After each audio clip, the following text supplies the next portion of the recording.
Audio Jungle.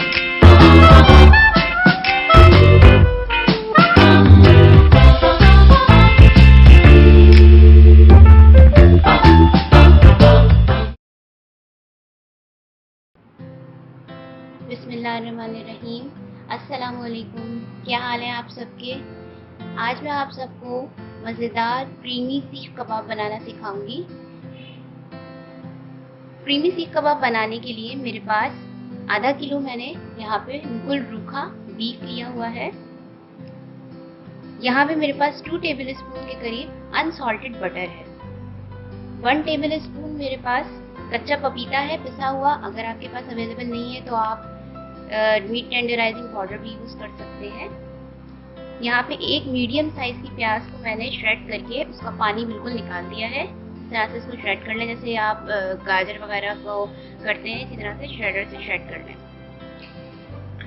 1 teaspoon मेरे पास बेसन है और 1 टीस्पून मेरे पास यहाँ पर कॉर्नफ्लावर है। 2 टेबल स्पून मेरे पास अदरक लहसुन का पेस्ट है।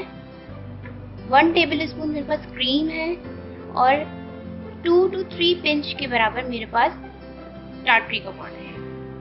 अब इसके अंदर जो स्पाइसेस जाएंगे वो कुछ इस तरह से हैं।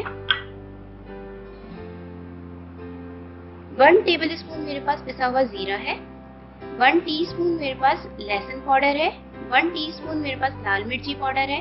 हाफ टीस्पून नमक, हाफ टीस्पून चाट मसाला है। हाफ टीस्पून मेरे पास गरम मसाला पिसा हुआ है।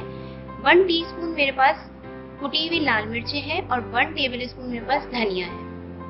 इसी तरह यहाँ पर हरे मसाले में मेरे पास तकरीबन 2 टेबल स्पून के करीब मेरे पास पुदीना है। 3 टेबल स्पून मेरे पास हरा धनिया है और मैंने 7 अदद पतली वाली हरी मिर्ची ली हुई है। अब सबसे पहले मैं गोश्त को ब्लेंडर में डाल के और इसके सारे स्पाइसेस, ग्रीन मसाला और जितनी भी चीजें आपको नजर आ रही है सब डालकर मैं इसको ब्लेंड कर लूंगी।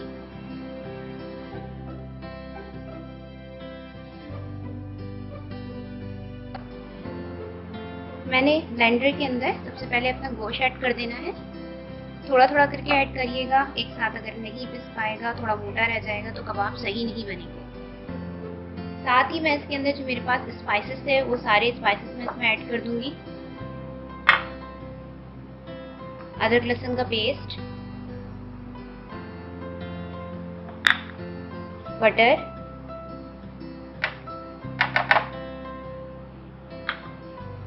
अनियन,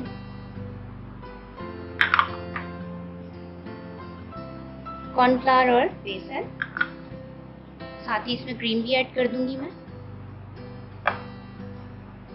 और कच्चा पपीता। ये सब ऐड करने के बाद अब मेरे पास जो ग्रीन इसका मसाला था वो भी मैं इसके अंदर ऐड कर दूंगी। हरा धनिया, पुदीना और हरी मिर्च। अब इन सब चीज़ों को मैं डाल के ब्लेंड कर देती हूँ।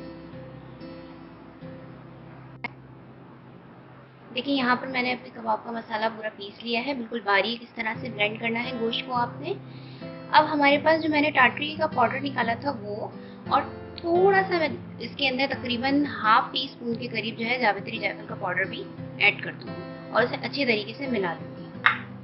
देखिए मैंने इस तरह से इसको बीच में जगह बना ली है और इसमें एल्यूमिनियम फॉइल रख के अब मैं कोयले का धुआं लगा दूँगी इसके अंदर। देखिए मैंने इसके अंदर एल्यूमिनियम फॉइल रख दी है और अब मैं इसके अंदर कोल का स्मोक लगा दूँगी इस तरह से करके और थोड़ा सा इसके अंदर ऑयल ऐड कर दूँगी। तकरीबन 5 मिनट के लिए मैं इसको कवर करके रखूंगी। देखिए तकरीबन 5 मिनट हो गए हैं। अब मैं इसके अंदर से कोल को रिमूव कर दूंगी। आपने इसको इस तरह से निकाल लेना है।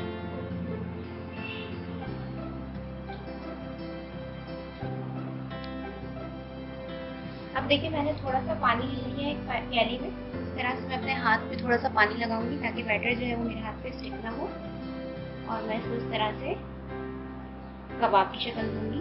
चाहे तो आप स्क्यूअर्स भी यूज़ कर सकते हैं, चाहे तो अगर आपके पास सीख मौजूद है तो वो भी यूज़ कर सकते हैं, या आप इसको इस तरह से भी बना सकते हैं, इस तरह से। मैं यहाँ पे जो है वो स्क्यूअर यूज़ करूँगी ताकि ये अंदर से भी अच्छे तरीके से फ्राई हो जाए और हमें कच्चापन महसूस ना हो। तरह से मैंने इसको कबाब की शक्ल दी और अब मैं ये स्क्यूअर है मेरे पास एक, बहुत आसानी से अवेलेबल होते हैं ये मार्केट में, और इस तरह से मैं इसको इसके साथ कबाब बना लूँगी। फिर आपने इसको चाहे तो आप स्क्यूअर में ही रखें, चाहे आप इसको बीच में से रिमूव भी कर सकते हैं, इट्स अप टू यू। मैं इसको बीच में से निकाल लूँगी ताकि आसानी के साथ जो है वो फ्राइंग पैन में बन सके। इसी तरह से मैं अब दूसरा भी अपना कबाब तैयार कर लूँगी।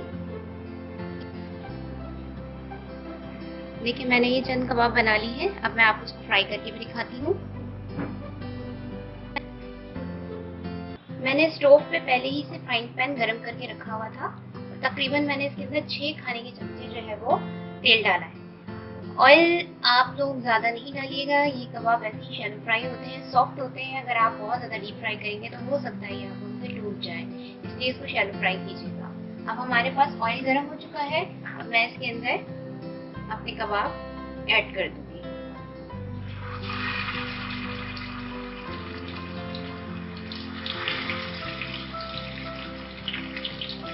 जब ये एक तरफ से डन हो जाएंगे तो मैं इसको हल्के से टर्न करके दूसरी तरफ से सिकने दूंगी। फ्राई होते हुए भी बहुत जबरदस्त खुशबू आ रही है इसकी। एक तरफ से थोड़े से डन हो चुके हैं, अब मैं आराम से इसको दूसरी तरफ पलटा दूंगी ताकि ये दूसरी तरफ भी इसी तरीके से फ्राई हो जाए। जल्दबाजी नहीं करनी है, आराम से फ्राई कीजिएगा ताकि ये टूटे ना। देखिए ये अब तकरीबन डन हो चुके हैं। अच्छा, फ्राई करते वक्त इस बात का ख्याल रखिएगा कि फ्लेम जो है आपका वो मीडियम होना चाहिए, लो नहीं रखेंगे आप, क्योंकि लो पर जो है वो कबाब का सारा मॉइस्चर जो है वो बिल्कुल ख़त्म कर देगा वो कबाबों का। आपने मीडियम पे रखना है ताकि जल्द अंदर से भी हो और ऊपर से भी कलर आ जाए, वरना ऊपर से कलर आने में लो फ्लेम में पानी जो होता है कबाबों का, जो मॉइस्चर होता है, जो जूसी बनते हैं वो नहीं बन पाते, वो फिर ड्राइनेस आ जाती है कबाब में। जूसीनेस जो होती है, जूसी कबाब जिसे आप कहते हैं, वो नहीं बन पाएंगे। चलिए यहाँ पे कबाब डल हो चुके हैं, अब मैं इसको एक करके बाहर निकाल लूँगी और अपने अब्जॉर्बेंट पेपर पे रख दूँगी। अच्छा, ये याद रखिएगा कि टोंग से पकड़ने की जरूरत नहीं है। टोंग की ग्रिप जो होती है वो बहुत ज़्यादा जैसी होती है, ये बहुत सॉफ्ट होंगे, मुझे इसके अंदर अच्छा पपीता भी ऐड है, ये फौरन ब्रेक हो जाएंगे। ये एहतियात के साथ आप इसको इस तरह से अब्जॉर्बेंट पेपर पे एक करके निकाल लीजिए। देखिए मैंने सारे अब्जॉर्बेंट पेपर पे निकाल लिए हैं, अब आपको उसको डिश आउट करके दिखा दूँ। हमने अपने सीख कबाब डिश आउट कर दिए हैं। मज़ेदार क्रीमी सीख कबाब बिल्कुल तैयार हो चुके हैं और बहुत ही कोई ज़बरदस्त खुशबू आ रही है। आप इस रेसिपी को ज़रूर ट्राई कीजिएगा, आपके घर वालों को ये यकीनन बहुत ज़्यादा पसंद आएगी। इसको आप चपाती के साथ या फिर पराठों के साथ खाएं, चटनी रायते के साथ खाएं, ये बहुत मज़े के लगते हैं। पुलाव के साथ भी आप इसको सर्व कर सकते हैं, गर्मा गर्म सर्व कीजिए और तारीफ़ें वसूल कीजिए। वीडियो पसंद आई हो तो लाइक ज़रूर कीजिएगा और मेरे चैनल को सब्सक्राइब करना ना भूलिएगा। इंशाअल्लाह ताला नई और मज़ेदार रेसिपी के साथ फिर हाजिर होंगी। जब तक के लिए अल्लाह हाफ़िज़।